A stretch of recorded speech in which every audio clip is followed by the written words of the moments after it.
And the fact that we dodged the bullet and it may not escalate doesn't mean, however, that both sides won't walk away with the following conclusion. We've managed to strike one another without escalating into a full-scale war.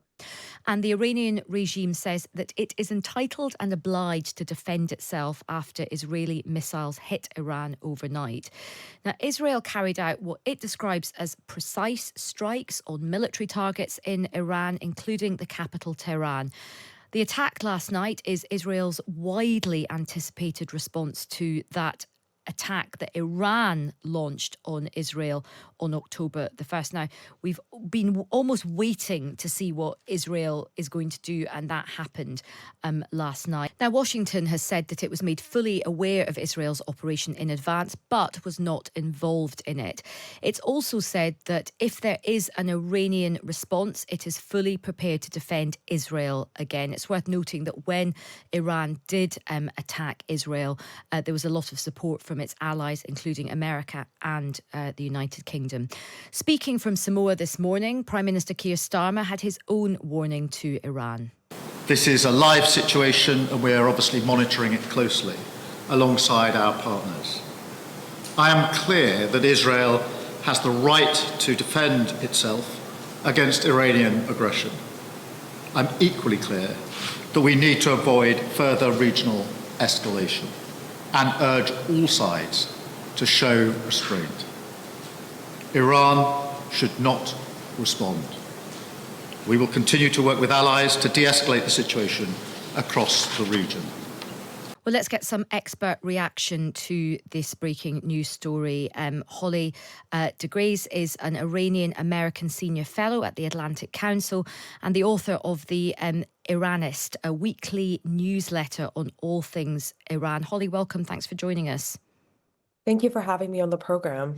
And also a warm welcome to Aaron David Miller, who is a senior fellow at the Carnegie Endowment for International Peace and a former Middle East analyst for the US State Department under both administrations, Republican and Democrat. Aaron, welcome to the show. Thanks for having me. Holly, why don't we begin with you? Can you tell our listeners where these strikes hit and what damage they did? Well, I think we're still trying to get a real assessment of exactly what happened. Our understanding is that this was a three-wave attack from what the Israelis have said. It had targeted military bases in Tehran, Khuzestan, and Elam. These are different parts of the country, Tehran, of course, being the capital. I don't think that we're really going to get a sense of how much damage has been done until the coming days and weeks, because the Iranians have very much been playing down these events. Everything from the state media to social media commentary on it was that nothing has happened, life is normal, and they're going to very much like downplay everything that's happened since. And do we know if there were any casualties or any injuries? Yes, to our knowledge, there were 2 Iranian soldiers that were killed, and that's been very much publicized. And nothing else has been known so far, but this is something that was quickly announced, which is interesting. And I think just on that basis alone, you will be seeing that some supporters of the regime will probably be calling for revenge of some sorts.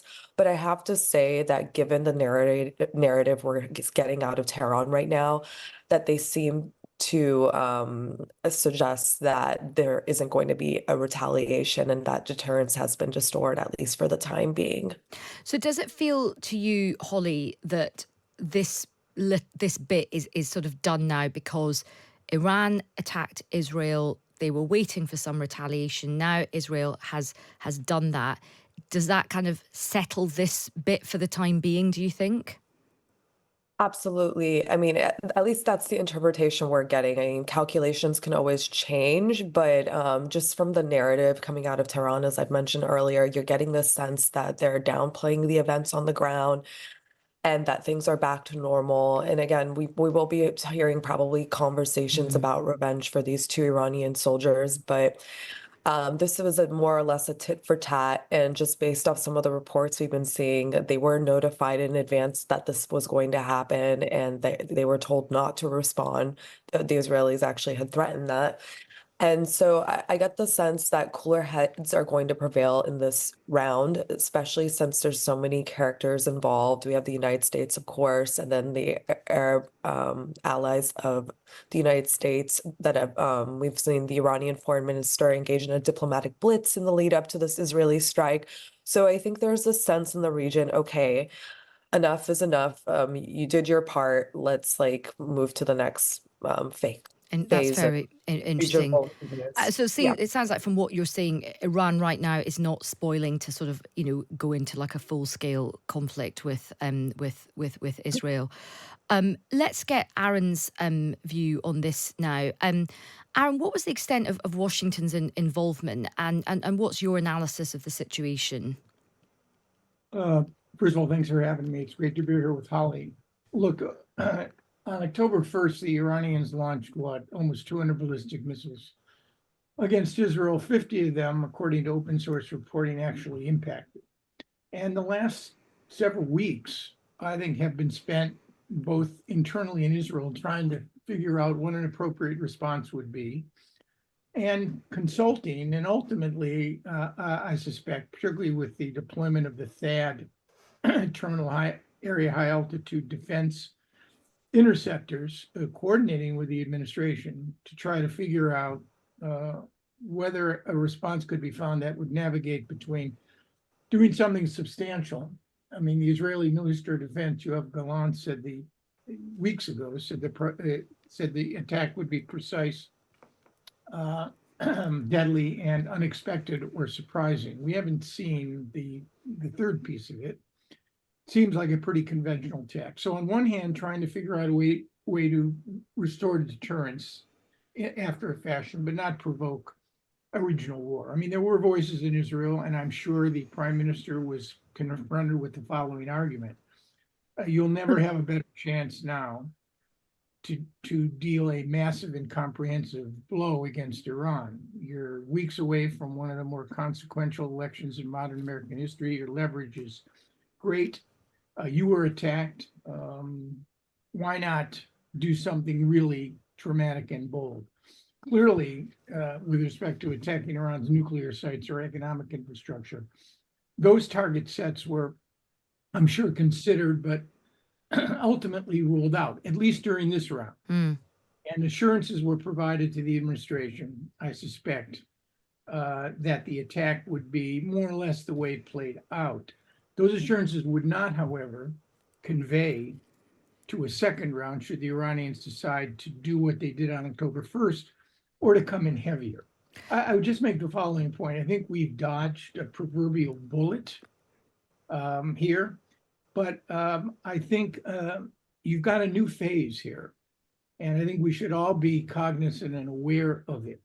Both parties have now hit one another multiple times directly, unprecedented in the history of the Iranian-Israeli relationship. And the fact that we dodged the bullet and it may not escalate doesn't mean, however, that both sides won't walk away with the following conclusion. We've managed to strike one another without escalating into a full-scale war. So the idea of a direct Iranian strike on Israeli territory and a direct Israeli strike on Iranian territory, publicly acknowledged now, sets the table in a way that expands in many respects, not contracts. Oh, okay. So interesting. So you're saying that we're not out the woods on this at all, because now we're in a new phase, and these precedents have been set. And look, Aaron, we're right on the cusp of this really important election in America. New York, the Washington Post is reporting that Trump had been in contact with Netanyahu and told him, do what you have to do. What do you read into that? And if there is a change of administration after the election in America, what do you think that will do in terms of relations with Iran and maybe things escalating between Israel and Iran? Look, regardless of whether it's a Democrat or a Republican, the U.S. has a strategic problem with Iran, but what it does not have is a strategic solution. And the last 5 administrations have been confronted with this problem, trying to figure out a balance between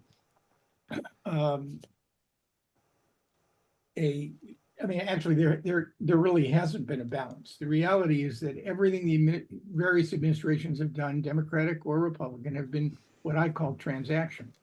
Whether it's trying to reach limited understandings to reduce conflict, whether it's the Joint Comprehensive Plan of Action, the so-called Iranian, U.S.-Iranian Okay. nuclear agreement. These are tactics. These are transactional arrangements meant to minimize the prospects of conflict and delay what the U.S., I suspect, fears most. Iran is now a nuclear weapons threshold state. And the question to ask now is whether or not the events of the last 2 months, what impact will that have on Iran's calculations with respect to weaponization? Just one additional point. But just briefly, if you allow me.